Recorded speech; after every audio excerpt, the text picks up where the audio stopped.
Bueno, hoy vamos a hablar sobre un género de bacterias que no se tiñe por la tinción de Gram. Se tiñe por la tinción de Ziel-Nielsen. Nos referimos al género Mycobacterium, es decir, a la familia Mycobacteriaceae, donde está el género Mycobacterium. Este género Mycobacterium, como dijimos anteriormente, no se tiñe por la tinción de Gram. Si no hay una tinción específica para observar a estas bacterias, que son estos bacilos rojos que estamos viendo acá, que son las micobacterias, es decir, son los bacilos ácido-alcohol resistentes o micobacterias. ¿Cuáles son los objetivos de la clase? El objetivo general es describir los aspectos generales de las bacterias que pertenecen, de las especies de bacterias que pertenecen al género Mycobacterium, y así también como los métodos de laboratorio que se utilizan para el diagnóstico de estas enfermedades. ¿Cómo llegamos a ese objetivo general? Mediante objetivos específicos. Primero, describir las características morfológicas y tintoriales del género Mycobacterium.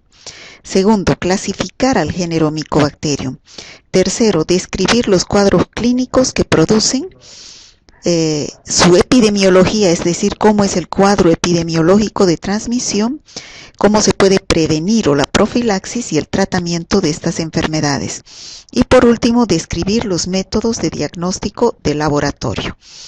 Vamos a empezar con una introducción donde vamos a ver cómo es la clasificación taxonómica del género Mycobacterium.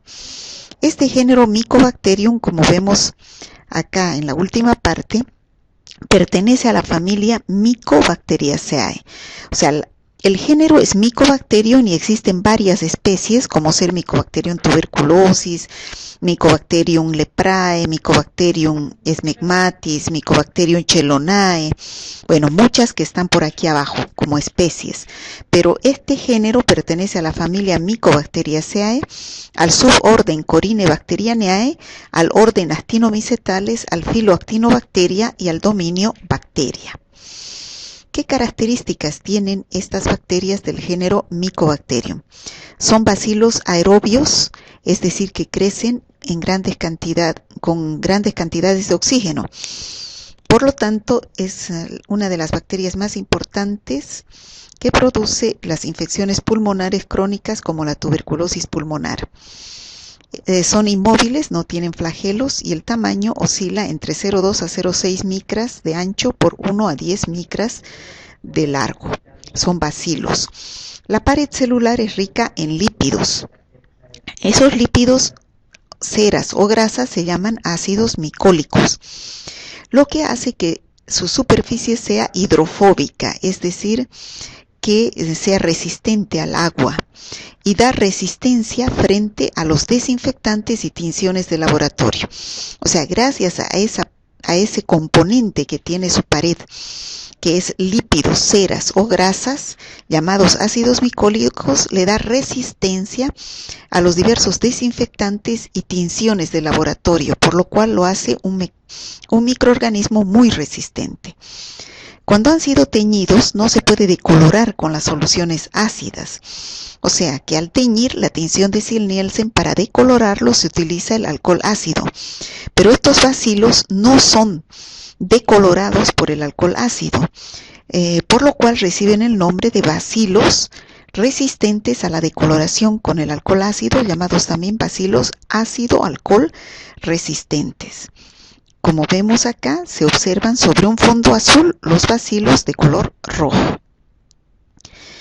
Continúan siendo una causa muy importante de enfermedades y muertes en los países en vías de desarrollo, sobre todo en los países pobres, por las condiciones socioeconómicas que se encuentran en estos países en vías de desarrollo, hace que se favorezca el mecanismo de transmisión. La transmisión es por vía respiratoria, sobre todo la tuberculosis pulmonar. Se han identificado aproximadamente 100 especies de micobacterias, que son el Mycobacterium tuberculosis, el Mycobacterium leprae, el complejo del Mycobacterium avium, el Mycobacterium kansasi, Mycobacterium fortuitum, Mycobacterium chelonae, Mycobacterium abscessus, entre otros. Son otras características importantes que tienen, es que son muy exigentes, crecen muy lentamente, y se dividen cada 12 a 24 horas. Hemos visto que la mayoría de las bacterias se dividen por fisión binaria cada 18 a 20 minutos. En cambio, estas bacterias se dividen por fisión binaria cada 12 a 24 horas, lo cual hace que su crecimiento sea muy lento.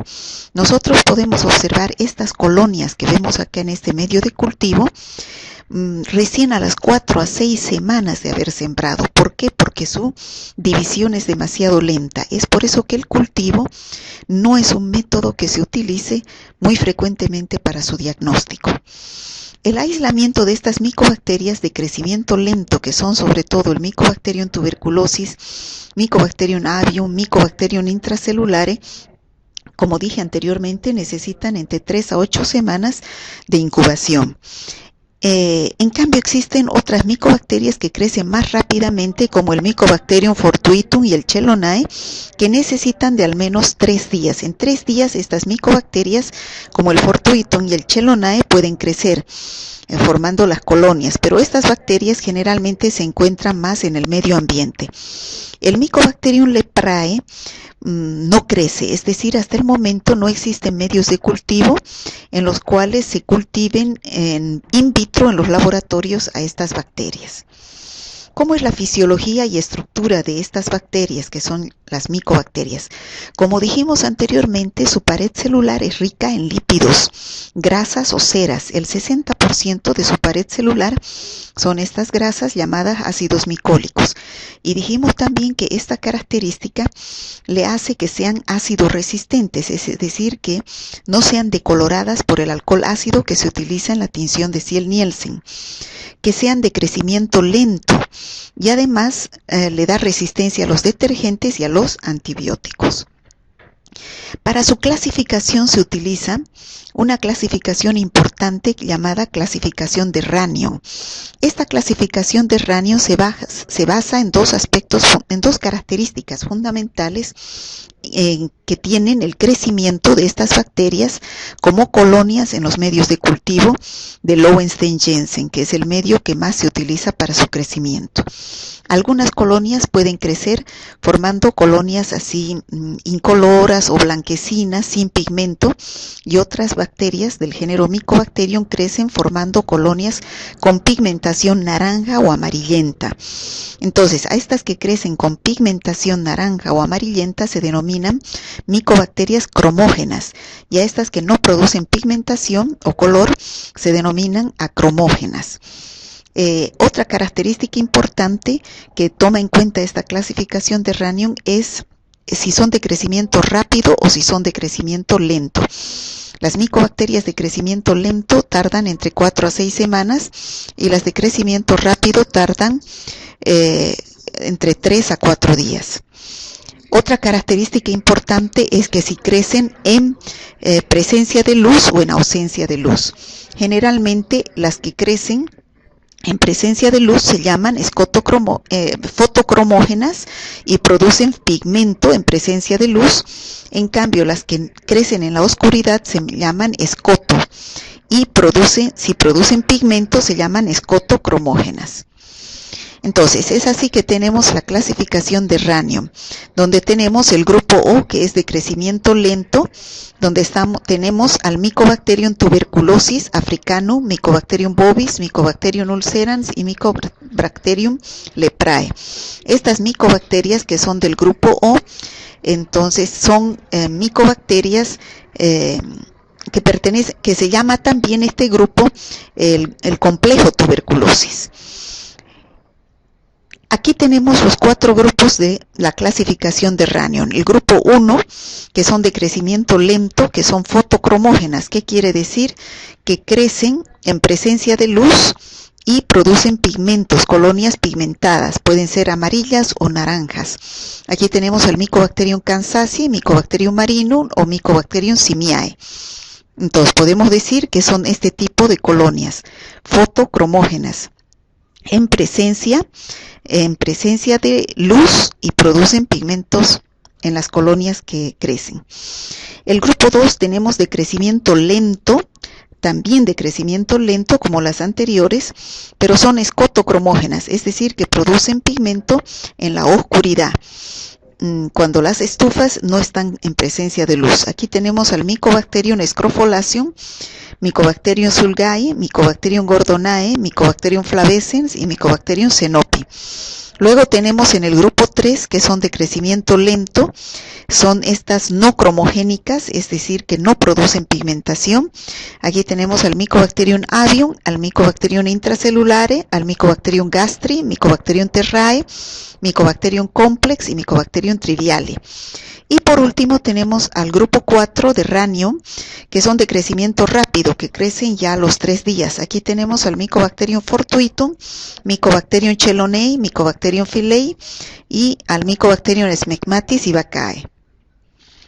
Vamos a empezar por uno de los más importantes, que son el Mycobacterium tuberculosis. Aquí tenemos la tinción de Ciel-Nielsen vista muy claramente, donde sobre un fondo azul se observan los bacilos de color rojo. Entonces, la fisiología y estructura de estas bacterias es que también son bacilos aerobios, como todas las micobacterias, son ácido resistentes, es decir, que son resistentes a la decoloración con el alcohol ácido, y su pared celular es rica en lípidos, es decir, en ácidos micólicos, como todas las micobacterias. ¿A qué se debe la virulencia que tienen estas bacterias? A que son fagocitadas por los macrófagos, que son nuestras células de defensa, pero estas bacterias tienen la capacidad de crecer dentro de los macrófagos y al final, estos macrófagos son destruidos y se liberan estas bacterias. Entonces, pero para que suceda todo esto, la enfermedad depende de la respuesta del huésped a esta infección. ¿Cómo es la epidemiología? Sabemos que esta es la tuberculosis, el Mycobacterium tuberculosis produce la enfermedad llamada tuberculosis. ¿Y dónde existe la tuberculosis pulmonar y extrapulmonar? La tuberculosis pulmonar conocemos todos que es una enfermedad muy común, es universal, se encuentra en todas partes del mundo, cosmopolita, y 1/3 de la población mundial está infectada. Es más frecuente en los países en los países pobres, en los países subdesarrollados, como Asia y África, y también en América del Sur. Sobre todo nuestros países, como ser Haití, Bolivia, Perú, hay mayor riesgo en los inmunodeprimidos. ¿Por qué? Porque están con sus defensas bajas, son más susceptibles a la infección, y el hombre es el único reservorio de las micobacterias. La transmisión generalmente se produce, como vemos acá en la figura, por las gotitas de saliva o gotitas de flujo. La vía de transmisión es respiratoria en la tuberculosis pulmonar. La más común, como vemos, los cuadros clínicos aquí, tenemos la tuberculosis pulmonar y la tuberculosis extrapulmonar. El foco primario se origina en los pulmones y de ahí puede diseminarse a otras localizaciones, pero todo esto depende de la inmunología de los pacientes. Generalmente esto de la tuberculosis extrapulmonar se produce en pacientes inmunodeprimidos o no tratados. Entonces, aquí tenemos los cuadros clínicos más importantes, que son la tuberculosis pulmonar. Como dije anteriormente, la patogenia de la enfermedad, cómo se origina la enfermedad. Generalmente el cuadro primario se origina en los pulmones, es decir, que la bacteria ingresa por la vía aérea a las vías respiratorias y se localiza en los pulmones. En los pulmones es fagocitado por los macrófagos alveolares, pero en un 30% de los casos estos macrófagos son incapaces de destruir a la micobacteria, y entonces la bacteria se multiplica dentro de los macrófagos, como dijimos anteriormente, y se genera la infección, que se caracteriza por el crecimiento en el interior de ese fagosoma de los macrófagos infectados. Es así que en la tuberculosis pulmonar evoluciona en varias fases o periodos. La primera fase es el periodo de inflamación, donde al ingresar la micobacteria hacia los pulmones se produce a nivel de los alveolos una lesión alveolar exudativa. ¿En qué consiste esta lesión alveolar exudativa? Que a nivel de los alveolos se forma una reacción inflamatoria aguda que se presenta con líquido de edema y fibrina. ¿Qué puede suceder con esta reacción inflamatoria que se produce en los pulmones? Dos cosas. Uno, todo depende de las defensas del huésped. Si el paciente tiene buenas defensas, se puede curar por reabsorción. Pero si el paciente no tiene buenas defensas, puede evolucionar hacia la segunda fase, que sería la formación del tubérculo. ¿Y en qué consiste la formación del tubérculo, que es esta segunda fase? En que se forma un granuloma. Este granuloma, que se forma en los pulmones, está constituido por tres áreas, por tres zonas. Un área central donde están las células gigantes, una zona media donde están las células epitelioides y una zona periférica donde están fibroblastos y linfocitos. Y la micobacteria se encuentra en el área central donde están las células gigantes. Entonces, si es que las defensas del paciente no son buenas, puede evolucionar hacia la caseificación. Es decir, este tubérculo sufre una necrosis caseosa, que significa en que este granuloma se convierte en sufre una desintegración de células y bacilos, y entonces en el interior de ese granuloma se forma una masa coagulada, sólida y homogénea parecida al queso. Por eso es que se llama casium. Es decir, que este tubérculo se transforma en un casium, donde en el medio está el Mycobacterium tuberculosis. Bueno, aquí tenemos que el proceso inflamatorio se produce aquí en el pulmón y que puede llegar a evolucionar hacia la formación de un tubérculo. Este tubérculo se transforma en una zona caseosa, que es la tercera fase del periodo evolutivo de tuberculosis pulmonar. En ese foco de infección se genera este granuloma, como vemos acá, que se caracteriza por la presencia de tejido necrótico intragranulomatoso. Entonces los macrófagos van drenando este tejido y los bacilos son drenados hacia el espacio alveolar donde crecen. Entonces, esta lesión caseosa que se ha formado, entonces puede suceder dos cosas. La más favorable es que se condense el casium y se encapsule la micobacteria en este tejido fibroso y se mantenga ahí durante mucho tiempo. Pero también puede suceder que se licúe esta parte central, llamada casium, que se licúe, y que puede suceder que no drene y se condense y se encapsule en el tejido fibroso. Pero también puede suceder que drene y se formen las cavernas, o sea, como consecuencia de que drena, es decir, sale ese líquido por la licuefacción, entonces se forman unas cavernas ahí dentro llenas de oxígeno y los pocos bacilos que quedan se multiplican por ser aerobios por excelencia. Y entonces ahí se manifiesta la tuberculosis pulmonar, con toda la clínica correspondiente, de signos y síntomas correspondientes. Aquí tenemos que distinguir dos conceptos importantes, la primoinfección y la reinfección en tuberculosis. ¿Qué es la primoinfección? La primoinfección, como su nombre indica, es un primer contacto, es una primera infección. Generalmente esta primera infección, este primer contacto que se da con el Mycobacterium tuberculosis se da en la infancia. Y la lesión que se forma es en la base exudativa del pulmón. Si nosotros sacamos una placa radiográfica, vamos a ver que si la lesión se localiza en la base exudativa del pulmón, entonces es una primoinfección. Generalmente cura por reabsorción. Ya una reinfección, es decir, una segunda infección, se da en la edad adulta. Entonces puede ser una reinfección endógena, es decir, del propio paciente, o puede ser una reinfección exógena que venga del medio externo a través de la inhalación de gotitas de saliva o gotitas de fluge contaminadas.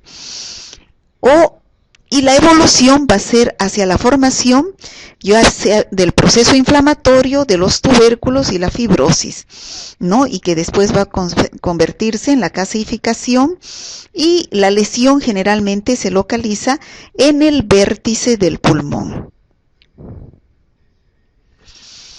En el caso de que se manifieste la tuberculosis pulmonar, la clínica de la enfermedad puede presentarse bajo dos aspectos: los síntomas locales y los síntomas generales. ¿Cuáles son los síntomas locales? El paciente presenta tos y expectoración mucosa, mucopurulenta o purulenta. Esto es lo que se llama tos con expectoración purulenta, como pus verde amarillenta.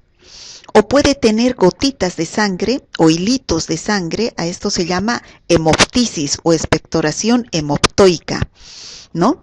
Y hay disnea o dificultad respiratoria, y puede tener dolor torácico al toser.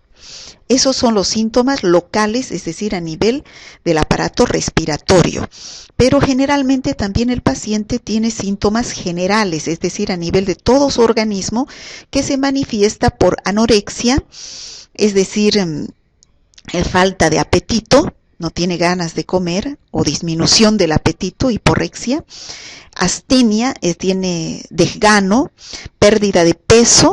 El paciente llega a perder mucho peso en el último mes, tiene fiebre y sudoración nocturna o diaforesis nocturna, y malestar en general. O sea, como ustedes pueden ver, la signosintomatología de la tuberculosis es bien típica. La clínica en esta enfermedad, tomando en cuenta los tres pilares fundamentales para hacer el diagnóstico de una enfermedad, la clínica es la que más pesa, ¿no? También el laboratorio, porque damos el diagnóstico de tuberculosis pulmonar al observar una tinción de Ziel-Nielsen positiva, y también la epidemiología, preguntando si el paciente ha estado en contacto con alguna persona que tenga la misma signo-sintomatología, o conviviendo en el mismo cuarto o en el mismo lugar, trabajando sobre todo en las fábricas, que son los lugares de contagio porque el ambiente es cerrado y hay concentración de estas micobacterias. Entonces, así es que vemos que existe la tuberculosis pulmonar y la tuberculosis extrapulmonar. La tuberculosis pulmonar generalmente es la lesión primaria, es decir, primero siempre existe una tuberculosis pulmonar, para que después, dependiendo de las defensas del paciente, se va hacia otros órganos, dando lugar a una tuberculosis extrapulmonar. Así tenemos tuberculosis cutánea, meningitis tuberculosa o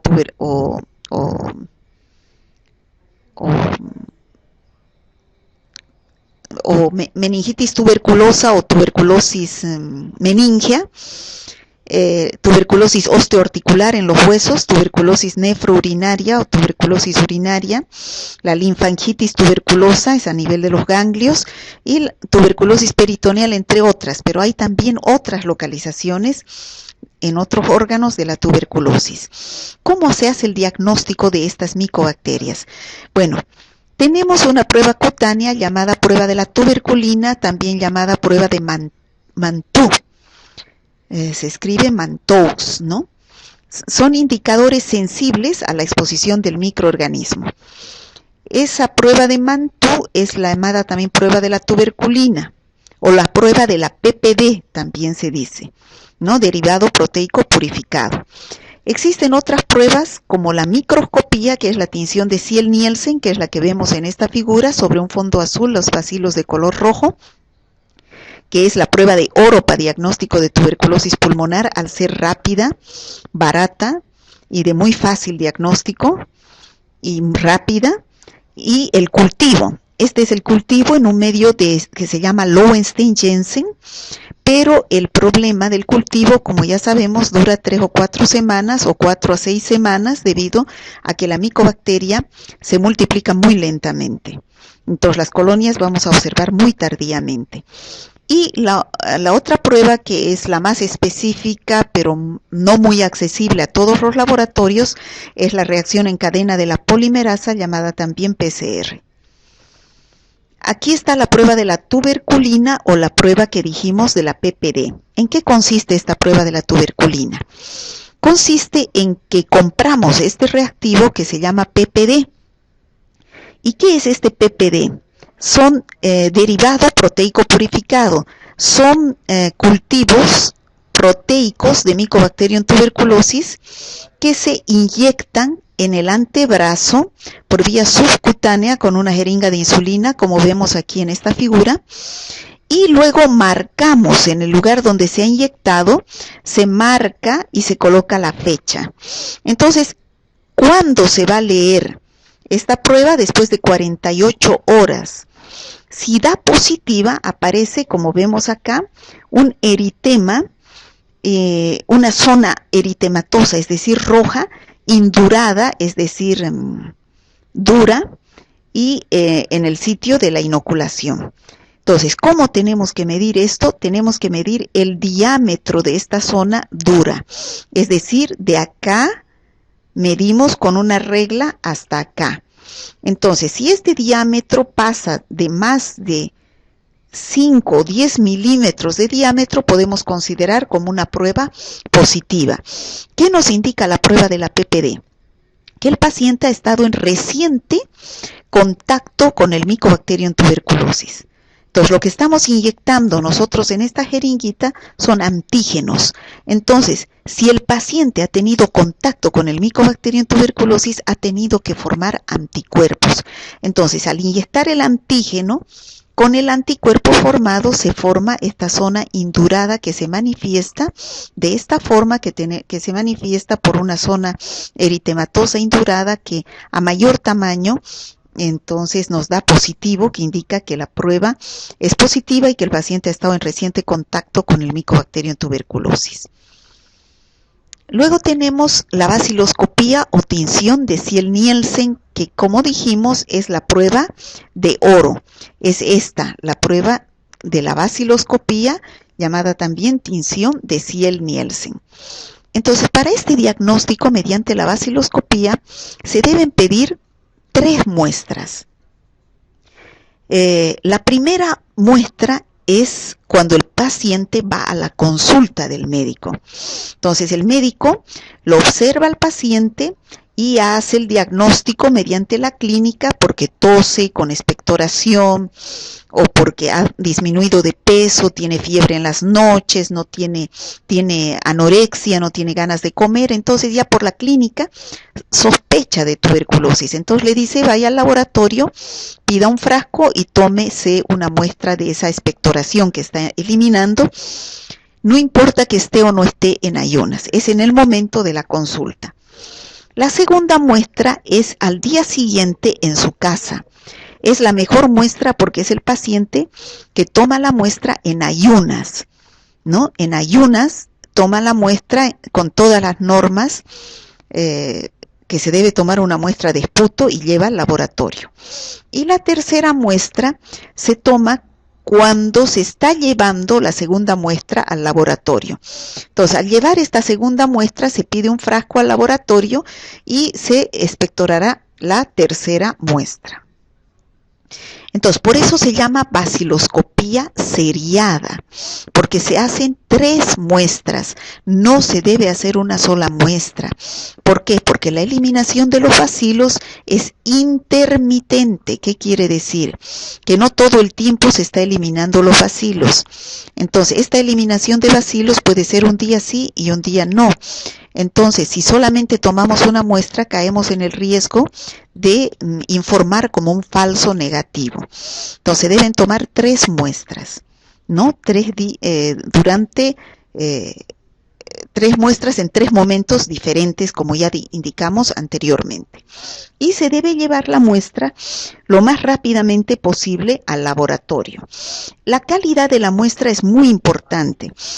En el laboratorio se va a informar como la muestra salival, que no es la mejor muestra porque esa muestra no está saliendo desde los pulmones, donde es la lesión en la tuberculosis, si no es de la boca, no es la mejor muestra, pero tampoco se puede rechazar.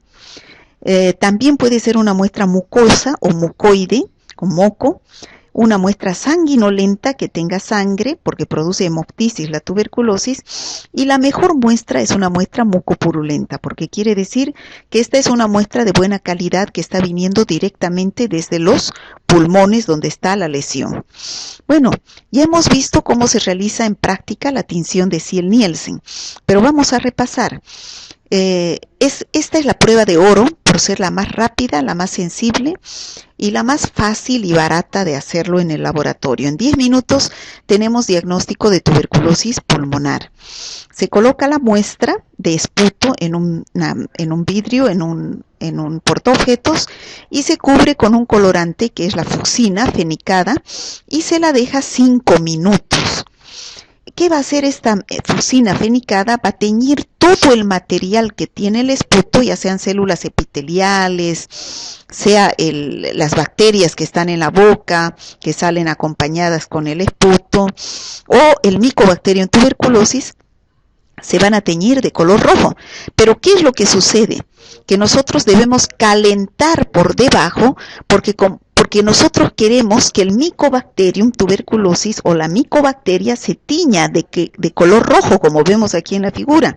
La fucsina es roja, pero como tiene una capa de lípidos una capa de lípidos o grasa, no deja que pase, actúa como impermeable, no deja que pase la fucsina. Entonces, ¿qué tenemos que hacer? Calentar por debajo para disolver esa capa de lípidos y pueda penetrar la fucsina y teñir al bacilo de color rojo. Después de los 5 minutos ya está todo teñido, se lava con agua y tenemos que decolorar todo, como vemos aquí en la figura. Todo se ha teñido de color rojo, o sea, toda esta preparación está de color rojo en este momento. Entonces, ¿qué tenemos que hacer? Decolorar lo que no sea el bacilo ácido alcohol resistente o micobacteria. ¿Cómo decoloramos? Con el alcohol ácido. Entonces, colocamos alcohol ácido y este alcohol ácido tiene la capacidad de decolorar todo lo que no sea bacilo ácido alcohol resistente. Entonces todo va a quedar incoloro. Y ese bacilo ácido alcohol resistente es el único que queda coloreado de rojo. ¿Por qué? Porque esa capa de ácidos micólicos nuevamente se ha endurado y no deja que penetre el alcohol ácido. Entonces permite que quede de color rojo. Entonces lavamos con agua y luego tenemos que teñir este fondo de color azul para que se pueda observar bien este bacilo rojo.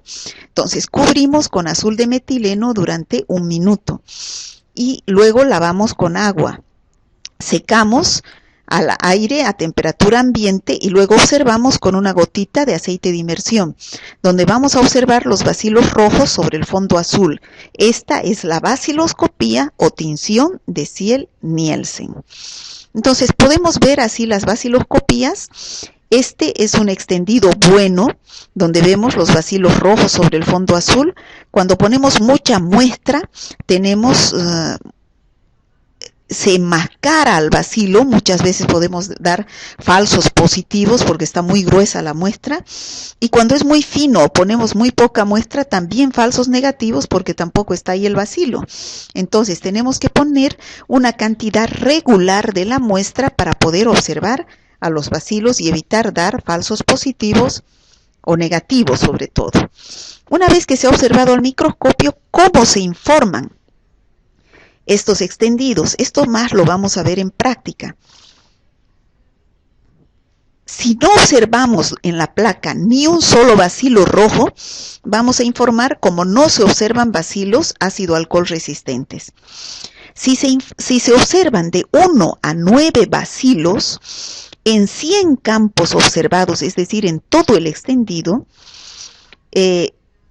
sumamos y observamos entre 1 a 9, puede ser, por ejemplo, 2, 3, 4, 5, vamos a informar el número exacto de bacilos en los 100 campos, es decir, positivo, 3 bacilos, positivo, 4 bacilos.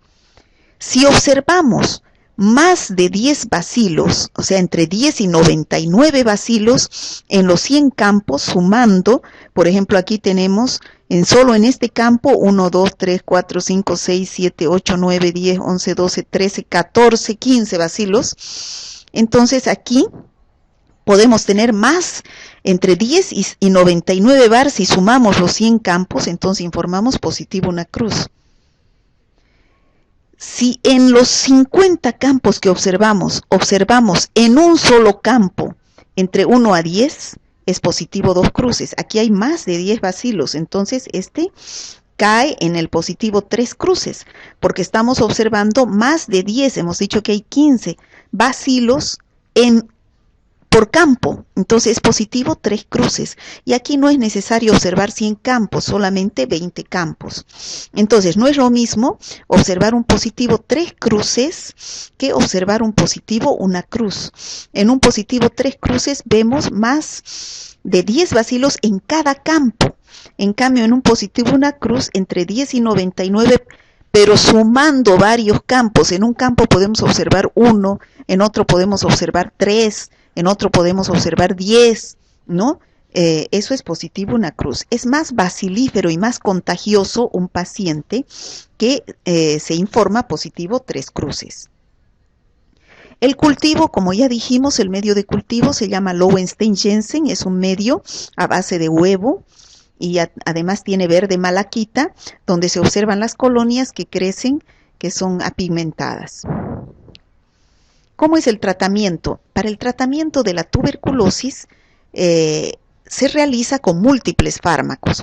El tratamiento de primera línea es la isoniazida, el etambutol, la piracinamida y la rifampicina durante 2 meses. Y durante 4 a 6 meses la isoniazida y la rifampicina. No se debe hacer el tratamiento con una sola droga porque crea resistencia. El tratamiento es durante 6 meses y con estos múltiples fármacos de primera línea. Aquí tenemos entonces el tratamiento de primera línea que dijimos anteriormente, 4 a 6 meses. Si el paciente abandona este tratamiento, puede volverse resistente a este tratamiento de primera línea y entonces hay que entrar a una segunda línea que serían ya estos antibióticos para el tratamiento de esta tuberculosis. Si ya abandona tratamiento, porque estos medicamentos producen alergias, producen daño hepático, entonces puede que el paciente abandone tratamiento, no siga el tratamiento de 6 meses y entonces se vuelve un paciente multiresistente. Se llama MDR, multidrogo resistente. Quiere decir que ya ningún antibiótico es efectivo y ese paciente entonces puede estar destinado a la muerte, ¿no? Por la resistencia a los antibióticos. Entonces, llega a abandonar tratamiento por la toxicidad que producen estos fármacos y a eso se llama RAFA, reacción alérgica a los fármacos. ¿Cómo es la prevención? Si en una casa un miembro de la familia tiene tuberculosis, se debe hacer la inmunoprofilaxis, es decir, a los otros miembros de la familia dar isoniazida o rifampicina por 4 meses o rifampicina y piracinamida durante 2 meses porque hay el riesgo de contagio.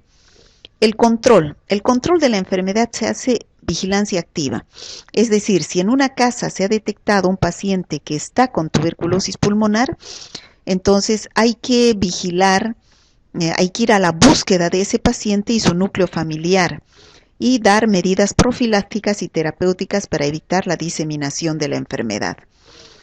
En el caso de la profilaxis en los recién nacidos, tenemos la vacunación que se llama la BCG, pero la vacunación con BCG no es para tuberculosis pulmonar, es para tuberculosis miliar, o sea, tuberculosis generalizada.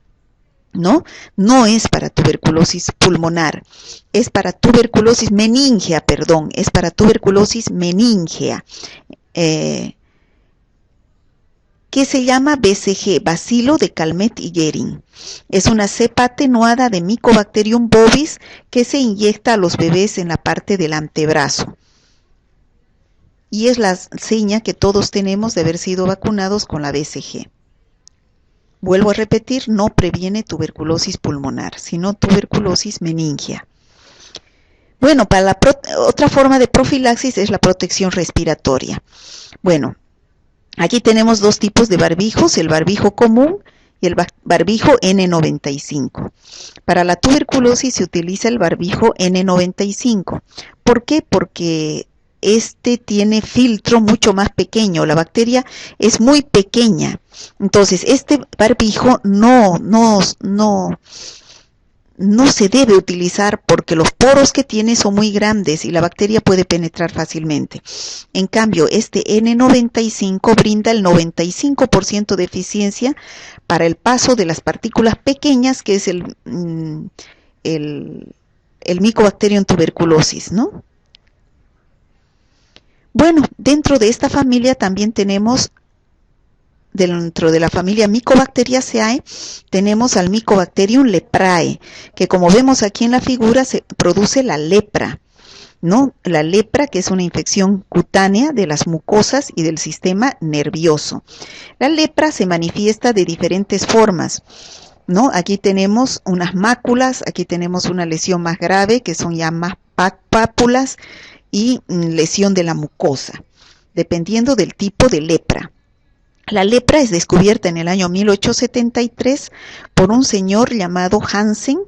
Es por eso que se llama también enfermedad de Hansen, ¿no? Es conocida desde tiempos bíblicos. Ya la Biblia nos habla de la lepra y de los leprosos, ¿no?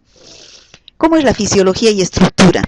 Son bacilos débilmente gram positivos, pero no se utiliza la tinción de gram para su observación, sino la tinción de Ziel-Nielsen como para todas estas micobacterias. Se observa igual que todas las micobacterias se observan iguales con la tinción de Ziel-Nielsen, es decir, un bacilo rojo sobre el fondo azul.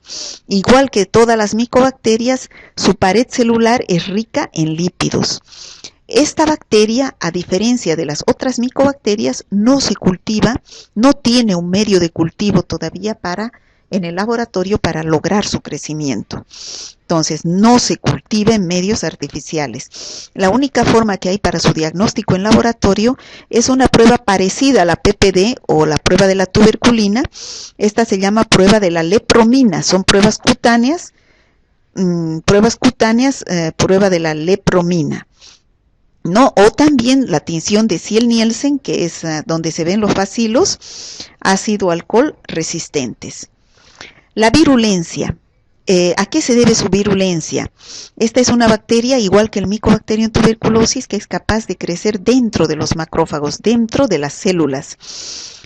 Y dependiendo de la inmunidad del huésped, el paciente puede responder a la infección. La epidemiología. Se encuentra lepra en todas partes del mundo. Desde el año 2002, más de 620,000 casos en Asia, y en los países de India, Nepal y Brasil, en América, ¿no? En Latinoamérica. 96 casos se observaron en Estados Unidos. Existen dos tipos de lepra, la lepra lepromatosa y la lepra tuberculoide.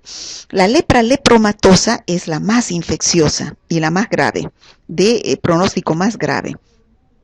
La transmisión es de persona a persona, por contacto directo o inhalación de aerosoles infecciosos, pero no es un contacto inmediato como la tuberculosis, no es tan infecciosa, sino es infecciosa, pero la infección se transmite después de haber tenido mucho tiempo en contacto con un paciente con lepra, ¿no? Aquí dijimos que se presentan dos cuadros clínicos, la lepra tuberculoide y la lepra lepromatosa. La lepra tuberculoide, como vemos aquí en la figura, se observan placas eritematosas. Vemos aquí hipopigmentadas, es decir, y en el centro no presentan pigmentación, pero sí en los bordes hay un borde eritematoso, bordes bien definidos. A eso se llaman máculas, ¿no? La afectación de los nervios, por eso que cuando el paciente presenta estas máculas no presenta sensibilidad, porque está afectado el sistema nervioso. No hay ninguna sensibilidad, no tiene dolor, se le pincha con una aguja y no siente dolor. En estas lesiones se observan pocos o ningún bacilo ácido alcohol resistente al hacer con la tinción de Ziel-Nielsen. Por lo tanto, su infectividad es baja, no es muy contagioso cuando tiene este tipo de lepra tuberculoide.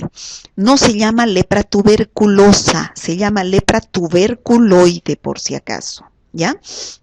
Esta es de pronóstico benigno y la de pronóstico maligno, que quiere decir que es de más gravedad, es la lepra lepromatosa, donde se observan, como vemos acá, estas máculas, pero después se transforman en pápulas, como vemos acá, estas pápulas, y nódulos pueden ser eritematosos y hay destrucción de los tejidos. También afecta a los nervios, por lo tanto también hay pérdida de la sensibilidad, y en estas lesiones se observan abundantes bacilos ácido alcohol resistentes en la tinción de Ziel-Nielsen. Por lo tanto, su infectividad es alta, es decir, este paciente es más contagioso que el paciente que sufre de lepra tuberculoide, ¿ya? En ambas, lepra tuberculoide y lepromatosa, hay afectación de la piel y del sistema nervioso. ¿Qué quiere decir? Que se van a observar las lesiones en la piel y no se va a observar sensibilidad, hay pérdida de la sensibilidad por la afección al sistema nervioso. Pero solamente en la lepra lepromatosa hay afección de las mucosas. En cambio, en la lepra tuberculoide no hay afección de las mucosas.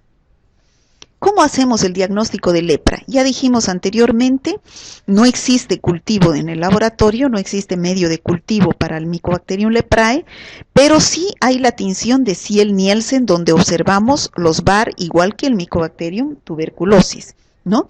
Tenemos la biopsia. Como muestra podemos sacar un pedacito del tejido, o bien como muestra también podemos tener el exudado de las lesiones, o tener bordes de las lesiones o el moco nasal, o sea, sacar un hisopado del moco nasal de las personas sospechosas de tener lepra y hacer la tinción de Ziel-Nielsen, donde vamos a observar los VAR sobre el fondo azul, los bacilos de color rojo, que son los bacilos ácido alcohol resistentes. ¿Cómo es el tratamiento de la lepra? Depende. Si es lepra tuberculoide, el tratamiento es 6 meses con rifampicina y dapsona. Si es lepra lepromatosa, es más tiempo, 12 meses con rifampicina, dapsona y clofamicina. La enfermedad se controla con el diagnóstico y el tratamiento precoz de las personas infectadas. Bueno, ya vimos. Dentro de la familia Mycobacteriaceae hemos visto al complejo tuberculosis, donde está el Mycobacterium tuberculosis, Mycobacterium microti, Mycobacterium bovis, Mycobacterium africanum. Hemos visto al Mycobacterium leprae y ahora nos falta ver al complejo Mycobacterium avium. Es aquí donde están las micobacterias atípicas, es decir, que no son típicas. Generalmente estas bacterias están el Mycobacterium avium, Mycobacterium intracelulare, Mycobacterium scrofolaceum. Generalmente estas bacterias pueden presentarse bajo las siguientes formas. Pueden colonizar a los pacientes y estos presentan una colonización asintomática, ninguna signo sintomatología. O también más se caracteriza en pacientes inmunodeprimidos que pueden producir una enfermedad localizada a nivel pulmonar crónica parecida a la tuberculosis. O si no, en los pacientes inmunodeprimidos como pacientes que están en fase terminal SIDA, como una infección oportunista se presenta estas micobacterias atípicas en este tipo de pacientes con lesiones pulmonares y sobre todo linfadenopatías, inflamación de los ganglios. ¿Cómo hacemos el diagnóstico de laboratorio de todas las micobacterias. Bueno, ya hemos ido hablando que la prueba de oro es la tinción de Ziel-Nielsen, donde los pasos están en su guía de laboratorio, y al finalizar la tinción, debido al fundamento de que estas micobacterias tienen una capa muy de ceras de lípidos llamados ácidos micólicos, no se dejan decolorar con el alcohol ácido y quedan teñidas con la fucsina de color rojo, y el azul de metileno da un fondo azul. Se observan muy bien las micobacterias de color rojo sobre el fondo azul. Esa es la tinción de Ziel-Nielsen. Todas las micobacterias, excepto el Mycobacterium leprae, se cultivan en un medio de cultivo. El más común es el Lowenstein-Jensen, que es un medio de cultivo donde algunas bacterias crecen rápidamente, como el Mycobacterium fortuitum, el Chelonae, en 3 días, pero la mayoría de las micobacterias son de crecimiento lento, como hemos visto en la clasificación de Ranium, que pueden crecer produciendo colonias pigmentadas, que son las cromógenas, o no pigmentadas, que son las escoto, o las acromógenas, y pueden crecer en presencia de luz, que son las fotocromógenas, o en ausencia de luz, es decir, en la oscuridad, son las escotocromógenas. ¿Cómo es el tratamiento? Ya dijimos, en la tuberculosis, estamos repitiendo, 6 a 9 meses con el tratamiento de primera línea, y la isoniazida, etambutol, piracinamida, rifampicina, y la quimioprofilaxis sería la isoniazida diaria durante 9 meses y la rifampicina y piracinamida diaria durante 2 meses. En los recién nacidos, para la tuberculosis meningia, la BCG. Bueno, en las micobacterias, ya dijimos, no se debe utilizar jamás la monoterapia, es decir, un solo antituberculostático. La resistencia es cromosómica, se transmite genéticamente y es irreversible. Se debe hacer un esquema de tratamiento que ya dijimos anteriormente. Debido a que 1/3 de la población mundial está infectada por Mycobacterium tuberculosis, el control se hace difícil y la eliminación o erradicación de esta enfermedad es casi imposible por el mecanismo de transmisión que tiene. Sin embargo, se puede controlar haciendo una vigilancia activa, es decir, detectando el caso de tuberculosis activa y poniéndose en contacto con sus familiares, vecinos, y haciendo un tratamiento profiláctico a esos pacientes para que no siga el ciclo de la enfermedad, no siga el ciclo epidemiológico, la cadena de transmisión, ¿no? Así existe en Bolivia el programa de tuberculosis que se ocupa del control y prevención de esta enfermedad, donde los medicamentos son gratuitos, las placas radiográficas son gratuitas y las baciloscopías también son gratuitas, ¿no? Eso es en el sistema público. Bueno, eso sería todo en este tema de